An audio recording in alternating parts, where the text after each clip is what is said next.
everyone. Today we are breaking down how Lego collapsed internally and how it was rebuilt through disciplined leadership. And my name is Dishi Yadav. Lego was founded in 1932 in Billund, Denmark by Ole Kirk Christiansen. Ole Kirk Christiansen built Lego around a simple but powerful idea: products that allow people to build, create and imagine through a structured system.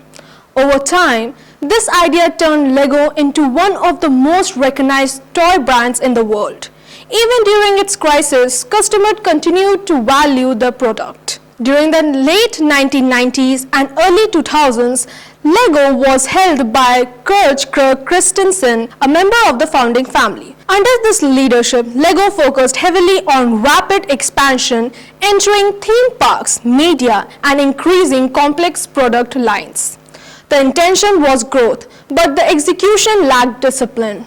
Lego expanded its system to over 12,000 different components, which increased manufacturing cost, slowed production, and reduced profit margins. Design teams prioritized creativity, but without strict financial control, many products became expensive to produce and difficult to scale. So even when Lego sold more, it earned less.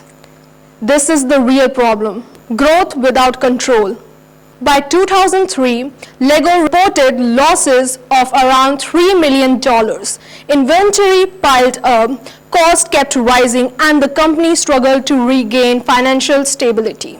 Lego was not just slowing down, it was losing control of its entire system. In 2004, Lego made a critical leadership decision. Jörgen Knudstrup became the Chief Executive Officer of Lego, the first leader outside the founding family. Jörgen Knudstrup had previously served as Lego's Chief Financial Officer, giving him deep insight into the company's financial problems. With a background in strategy and consulting, he approached the situation with analysis rather than urgency. Instead of chasing quick fixes, he focused on understanding the system before changing it. Jörgen identified the core issue clearly. Lego did not have a demand problem, it had a control problem. He reduced complexity by cutting down unnecessary product variations, which simplified manufacturing and lowered production cost. He introduced strict financial discipline, ensuring that every product had to be profitable, not just creative. He shifted the company away from non-core activities, including reducing involvement in Legoland themes, park operations, so resources could return in the core product system. He strengthened internal operations by improving supply chains, tightening cost control, and ensuring clear financial stability across the business. Instead of expanding in multiple directions, he focused on controlled growth, using strategic partnerships to increase demand without increasing internal complexity. And that's the shift that changed everything.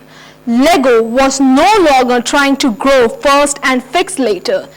It started fixing first and only then scaling what actually worked. Within a few years, Lego returned to profitability. The company regained operational control, returned to profitability, and re-established itself as one of the most dominant global toy brands. Lego's recovery was not about changing the product. It was about changing how the business was run. Because in business, failure doesn't come from lack of demand. It comes from losing control of the system that delivers it. Thank you for watching. This is Dishi Yadav, and I'll see you in the next one.